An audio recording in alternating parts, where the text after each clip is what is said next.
It took 3 tries with the keycard to get the door to unlock. That should have been the first sign to Jackie that something wasn't right about her hotel room.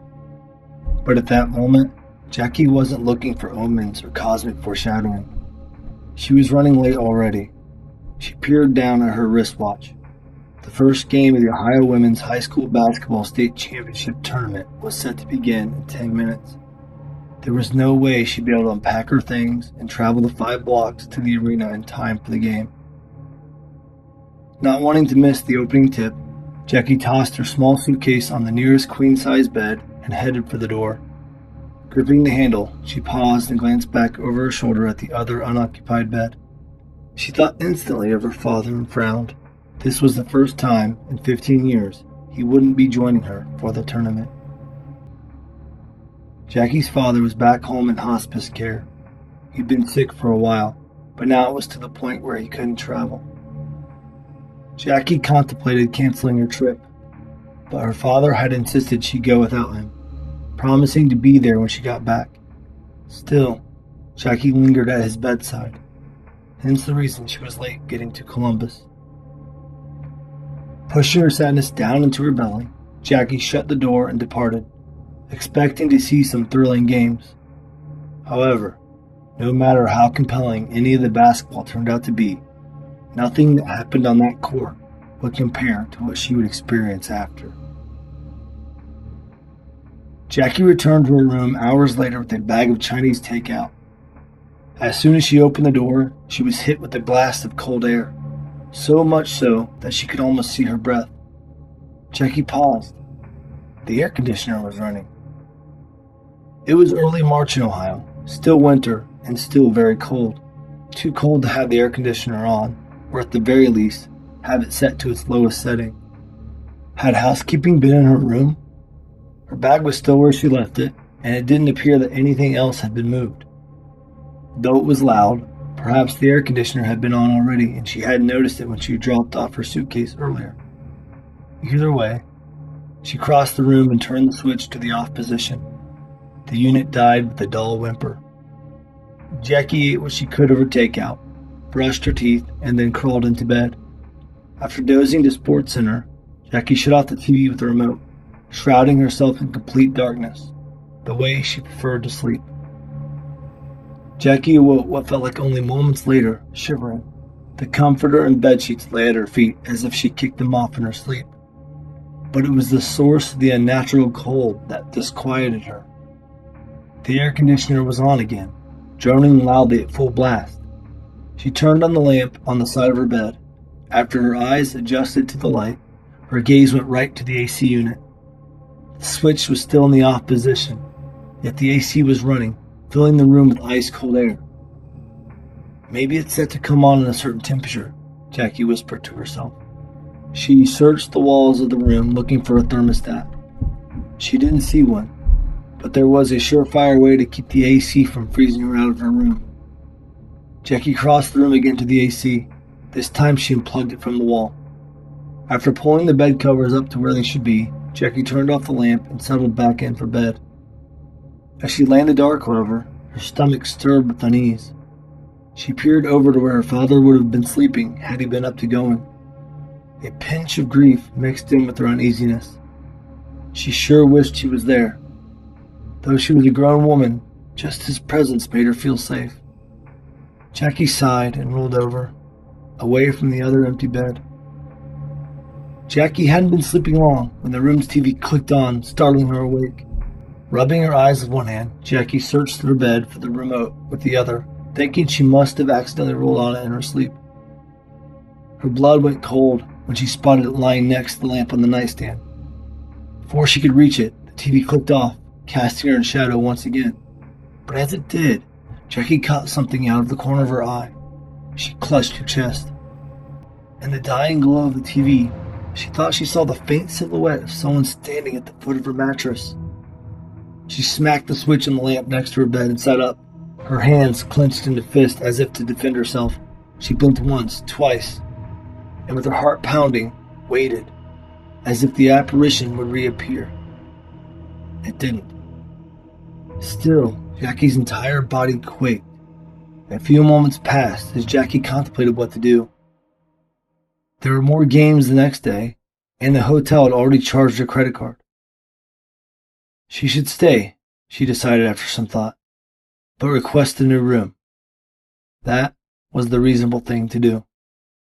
Jackie reached for the phone and was about to dial the front desk when the TV clicked on again. She peered over at the remote. It was well out of reach. She hadn't touched it. Then, even more troublesome, the AC unit burst to life, blasting cold air again. Jackie screamed, grabbed her suitcase, and bolted for the door, leaving her shoes behind. She flipped the lock, then threw it open, only to be greeted by 2 uniformed police officers, a detective, and a night manager of the hotel. Startled, the officers nearly drew their guns as Jackie fell into their arms. After ensuring she was okay, the night manager told Jackie the officers needed access to her room. Barely able to speak, Jackie nodded, then watched as the officers went right to the bed she'd been sleeping on, removed the mattress and box spring, and revealed the body of a woman wrapped in plastic. As it turned out, earlier that night, a man had confessed to killing his ex-girlfriend and hiding her body in the hotel room a few days before. They found it right where he said it would be, just inches away from where Jackie had been sleeping. After securing a refund, Jackie went straight home. She couldn't wait to see her father again.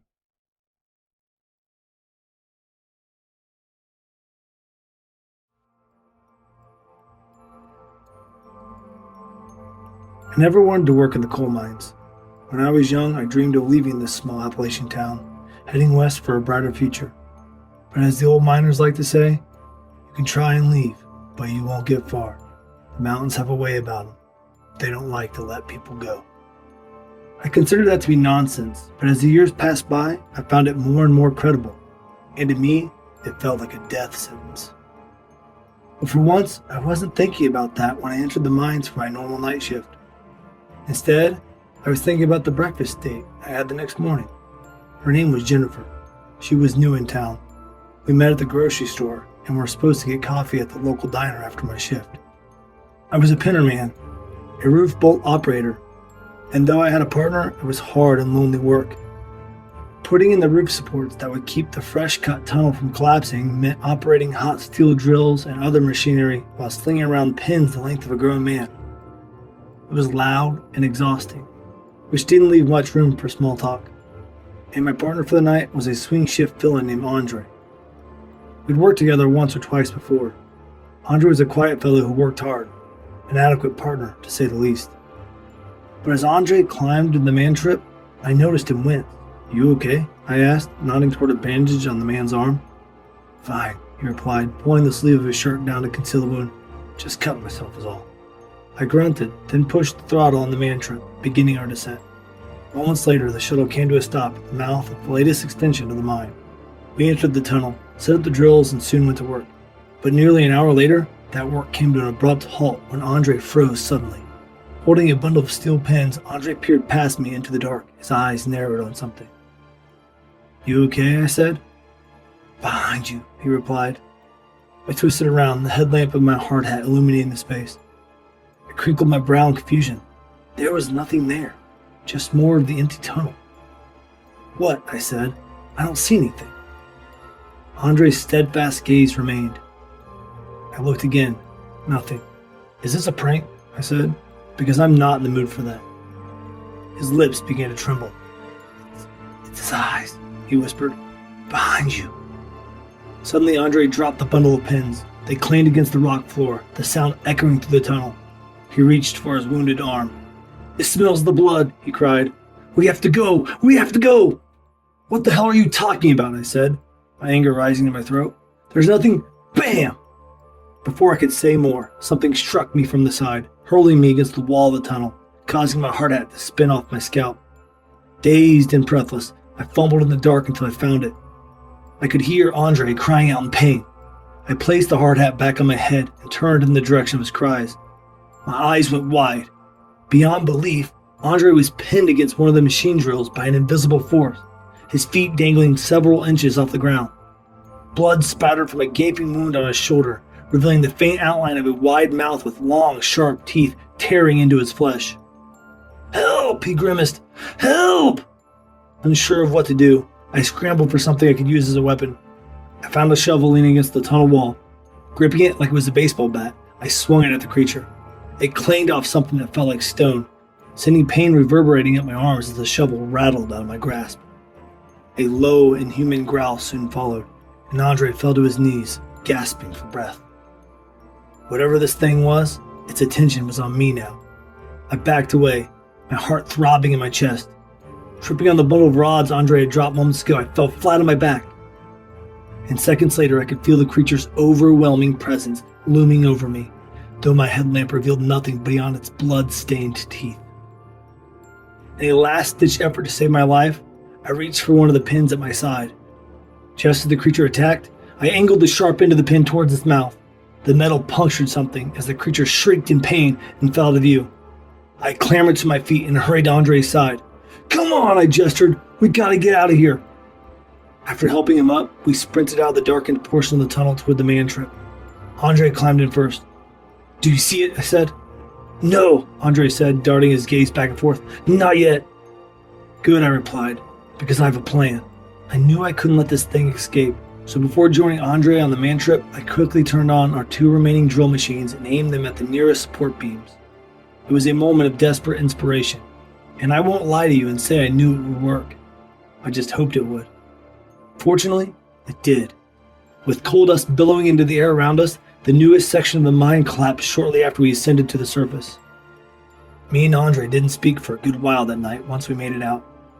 Our co-workers assumed it was the trauma of nearly dying in a collapse. But the truth was, we didn't know what to say. How do you explain the unexplainable? As the sun rose the next morning, I caught myself thinking about the creature, what it was, and why only Andre could see it. I heard those old miner's words again. You can try to leave, but you won't get far. The mountains have a way about them. They don't like to let people go. However, when I walked into the diner to have a cup of coffee with Jennifer a few moments later, another thought came to mind. To hell with those mountains.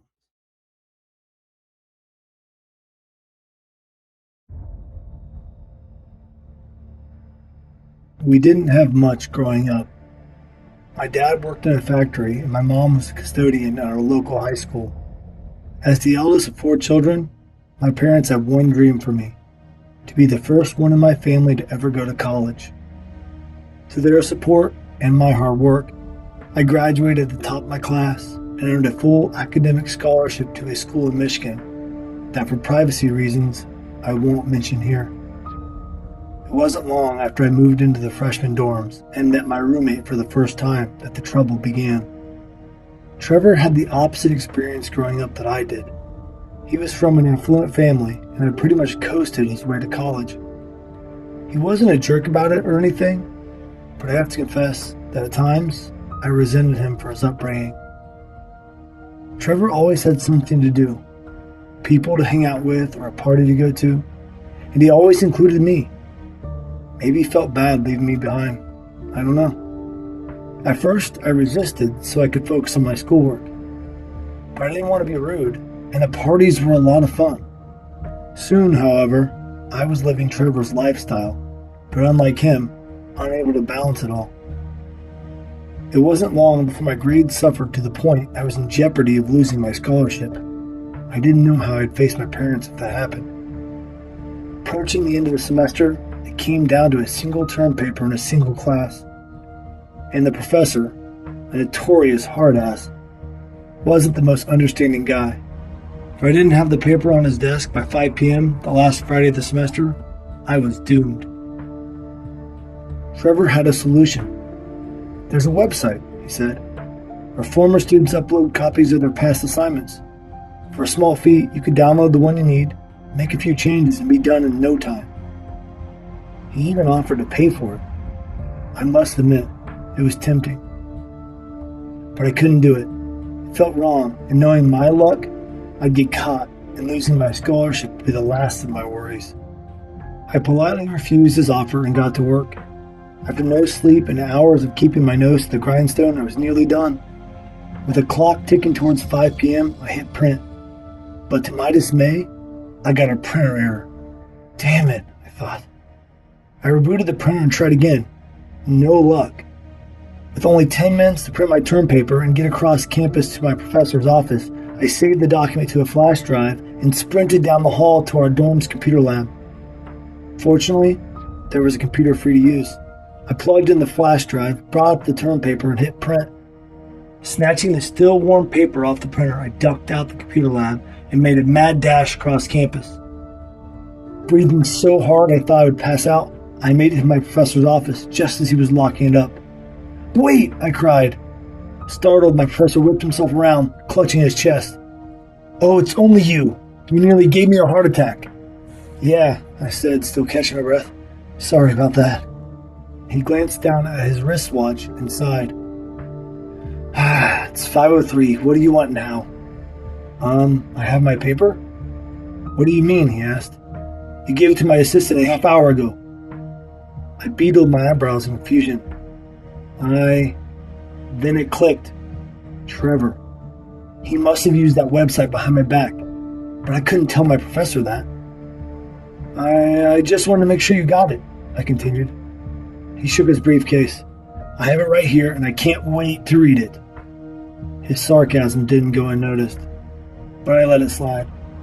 I headed back to my room feeling both relieved and angry. Relieved that my assignment was done, but angry that Trevor went against my wishes like that. I met him in the hallway outside of our room.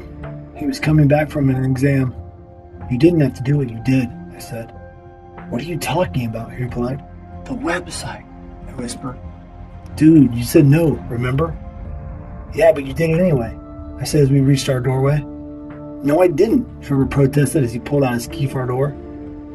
"But even if I had, I couldn't have dropped it off. I've been taking a stupid history exam for the past 2 hours." "Then who did?" I said. Trevor unlocked the door and pulled it open. Suddenly his mouth fell open. He slowly looked at me in what I can best describe as utter confusion. His lips quivered as if he was trying to find the words. And in that moment, I felt something I've never felt since. An immense sensation that something was terribly wrong. As if I was standing in the path of a train and a change in the vibrations under my feet indicated the locomotive was about to derail. A knot formed in my stomach. I joined Trevor in the doorway, and that's where I saw him. Or should I say, I saw me. Sitting at my desk, listening to my iPod while I worked on my computer.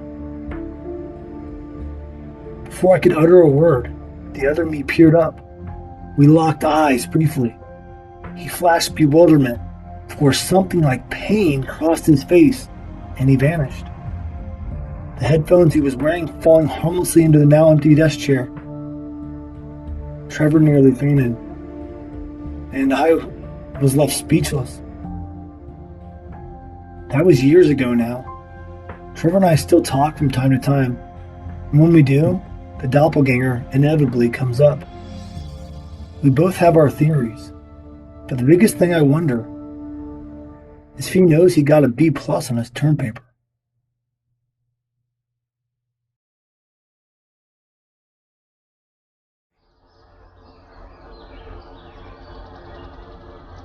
Maddie lived in a small cabin with her husband, Richard.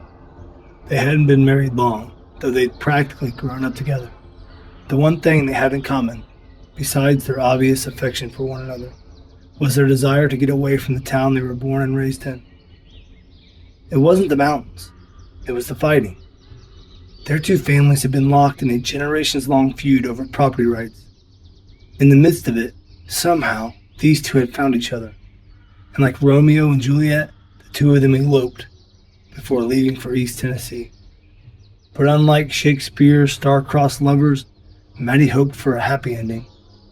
Before she got it, however, she'd have to survive a terrifying ordeal. Maddie had planned out everything, down to the fresh wildflowers placed at the center of the table. Richard would come in from his long day at the textile factory, see her sitting there in her yellow dress, the one he liked the most. He'd smile through his exhaustion, and before he could even ask, she'd tell him the news.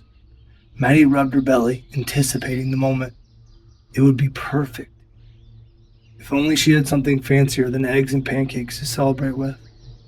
But they didn't have much. After scrounging for any extra work he could find and saving for months, Richard had purchased a milk cow and half a dozen hens. His theory being that if things got tight, they would always have milk and eggs to eat. Well, things got tight, so eggs and pancakes would have to do. Maddie had just slipped on her apron and was about to start preparing dinner over the cook fire stove when she heard the family's 2 dogs start barking. Assuming the hounds had treed a squirrel, she didn't think much of it. But when they suddenly went quiet, that changed. Calling for them, she stepped out the front door onto their small porch. They didn't respond. A tinge of concern seeping into her belly, she went around to the back of the cabin. There she saw the door of their barn standing wide open. Hadn't she shut it? She couldn't remember. Hoping the milk cow Betsy hadn't wandered out, or worse, she hurried through the ankle-high grass into the barn. Maddie's heart sank. Betsy's stall was empty. Fortunately, there was no sign of animal attack, no blood or fur, so likely Betsy had just wandered off, probably in search of some tastier grass to graze on. That didn't explain the racket the dogs had made, and their sudden disappearance, though. And that unsettled Maddie. She told herself the dogs had probably just run off after a squirrel. They'd come home eventually. Betsy was a different story. If she was in the woods, she was in danger, and they couldn't afford to lose her. Maddie surveyed the terrain, trying to put herself in the mind of a hungry cow. Across the field was a path into the woods leading to a meadow. Perhaps Betsy smelled something on Maddie when she returned after picking wildflowers there earlier. Pulling at the skirt of her apron and dress, Maddie entered the woods. Immediately something felt off. Though the birds sang out and the cicadas joined the choir, their melody was different, unnerving in a way she couldn't quite pinpoint. Like looking at your reflection in a mirror and seeing something about your face you don't recognize. Nevertheless, Maddie pressed on, determined to find Betsy and get home in time to surprise Richard. Nearly halfway down the path, Maddie came upon something that gave her hope her theory was correct, but also filled her with trepidation. Her 2 hounds lay panting in the dirt, angled toward a thick patch of tall grass. It was obvious the tall grass had been parted by something. Maddie approached the dogs. They rose to all fours, but didn't greet her. Instead, they turned toward the parted grass and whimpered. "She's in there," Maddie said to him, "and I have to go get her." The dogs whimpered again, giving Maddie more than a moment of hesitation before she stepped past them and into the tall grass. The grass acted as a barrier of sorts. The woods were darker here, and noticeably cooler. Enough to cause goosebumps to sprout on Maddie's arms, though it couldn't all be blamed on the change in temperature. Twisting herself to avoid a tangle of thorns, Maddie descended a small slope, until finally, at the bottom, she found Betsy, or what was left of her. The sight and smell of it was too much to bear. Maddie gagged. The milk cow had been torn to pieces, her mangled corpse lying in chunks across the forest floor. Tears filling her eyes, Maddie cursed herself for being so absent-minded. But her anger faded when the particular vicious way of Betsy's demise finally registered. This wasn't a normal animal attack. This was something different. Maddie sucked in a panicked breath. Whatever did this couldn't be far away. Trying not to make a sound, Maddie backed away from Betsy's remains, her senses attuned to any sudden movement. Nearly halfway up, Maddie caught the sound of crinkling underbrush nearby. She jerked herself around in time to see something like a shadow with green marble eyes pass between the trees behind her. She was young, but she knew enough to know she was now being hunted.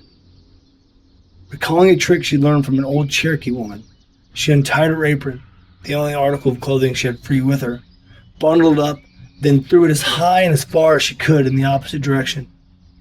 It landed midway up a tree, caught in the grasp of a dead branch. A second later, a high-pitched growl split the air, followed by the sound of claws tearing at tree bark. Wanting to gain as much distance between the creature and herself, Maddie scrambled up the slope, shoving her way through the bramble. Nearing the top of the slope, Maddie was suddenly yanked off her feet as her dress snagged in the tangle of thorns. Gritting her teeth, she tugged at her dress in an attempt to get free. It was no use. Having no other choice, as she sensed the monster approaching, Maddie slithered her way out of her dress, then crawled up the remainder of the slope wearing only her undergarments. Her knees scraped and bleeding, her clothes stained, Maddie burst through the tall grass with the monster hot on her heels. At that moment, her two hounds found their courage and leaped into action. A vicious battle ensued, but Maddie didn't stick around to witness it. Instead, she pumped her arms and legs as hard as she could. Behind her, the brawl came to an end, and the monster continued its chase. Maddie could hear its paws pounding the earth with heavy thuds like rolling thunder, covering the distance between them with rapid speed. The cabin came into view, and Maddie zeroed in on the open door. She just had to reach it, for herself and for their growing family. Though her lungs burned, she urged herself forward, and upon reaching the front porch, lunged through the open door. She scrambled to her feet, slammed the door shut, and yanked the plank of wood they used as a lock down into place. A split second later, something heavy crashed into the door, the force of which knocking Maddie off her feet. Unleashing another high-pitched growl, the monster tore into the lumber. Maddie grabbed a large meat fork and stabbed a thick black paw just as it broke through a gap in the wood. The monster let out a terrible roar and retreated, but only for a moment. In that time, Maddie went to the stove and pulled a glowing hot metal poker out of the cook fire. And as the monster threw itself at the door, she plunged the poker into the gap in the wood. The monster unleashed another terrible cry, and this time retreated for good. Her face wet with a mixture of sweat and tears, Maddie sank to the floor, clutching the fire poker with both trembling hands. And that's where Richard found her, a short time later. After tearfully listening to what had happened, Richard comforted his wife, and they got a hunting party together. It took nearly half the night before the hunting party, along with 2 bloodied but alive hound dogs, found the creature and finished it off. What they brought back, and Maddie's face-off against it, became a thing of legend in those parts. With fur as black as coal and measuring over 9 feet from head to tail, Maddie had faced down a giant panther and somehow survived. The next morning, Maddie shared her good news with Richard over a breakfast of eggs and pancakes. The dogs got the meat.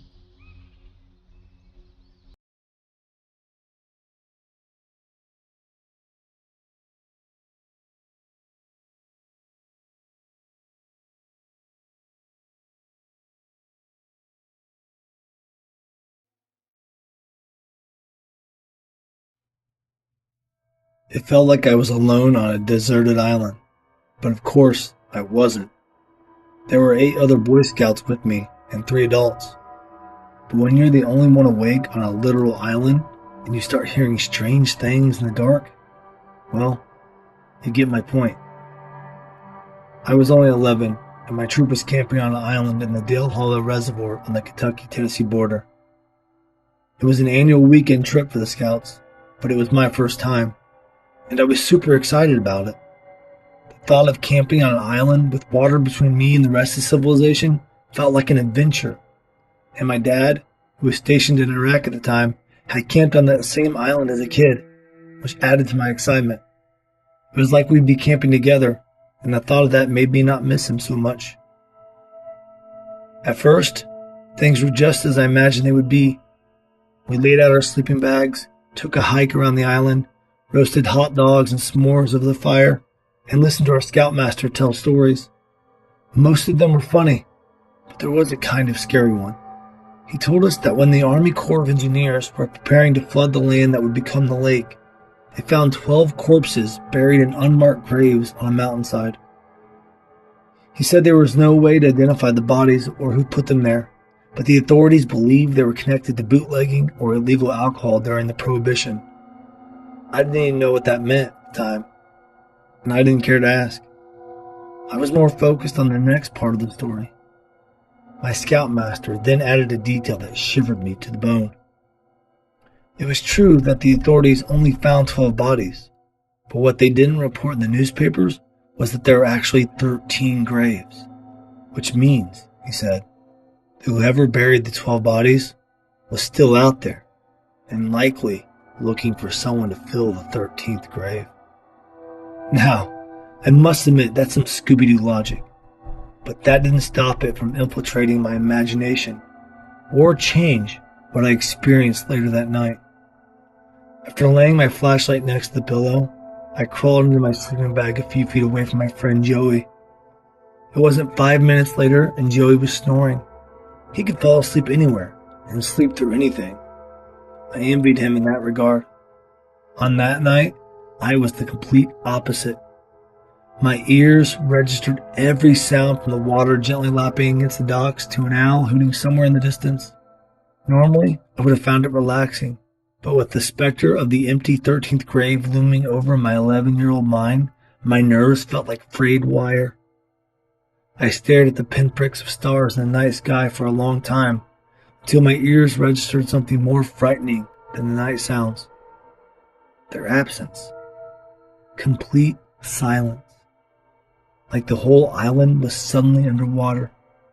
Then the sky darkened, as if someone pulled a curtain over it, shrouding me in blackness with the exception of the soft glow of the dying embers of the campfire.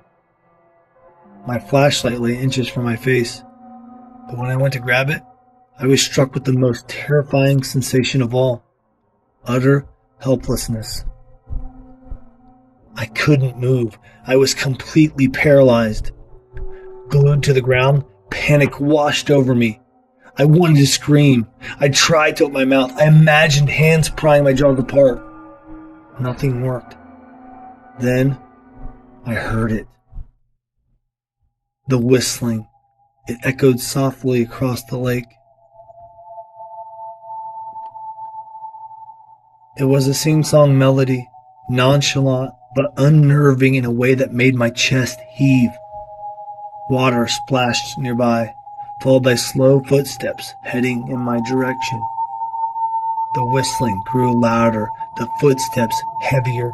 Eventually, the glow from the fire illuminated the figure of a man.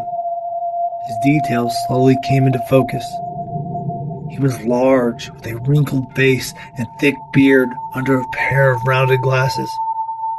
At first I thought he was hunchbacked, but as he closed in, I saw he was carrying something over his shoulder in a sack. Attached to his belt with a chain was a small shovel. It rattled with every step. Cha-chink, cha-chink, cha-chink. He plodded toward me, the embers of the fire casting devilish shadows across his face. My heart pounded, sweat beaded up on my forehead. He was so close, I could smell the lake on him. I swallowed hard. Cha-chink. He stopped at my side. A drop of lake water splashed on my cheek. The sack over his shoulder wriggled. He peered down at me, his free hand resting on his shovel. Unable to do anything else, I shuddered. Before he, flashing a set of sharpened yellow teeth, gave me a diabolical smirk and said, "I'll be seeing you, kid." Then, after chuckling to himself, he resumed whistling his tune and continued on. It wasn't until he was long gone that I could move again. I didn't get a wink of sleep that night, and when I told everyone about what I saw the next morning, no one believed me, insisting it was just a bad dream. Maybe it was. I don't know. It was a long time ago now, but I won't lie to you. Each night when I lay down for bed, I listened with dread for a whistle in the distance. Then, the sound of his shovel. Cha-chink, cha-chink.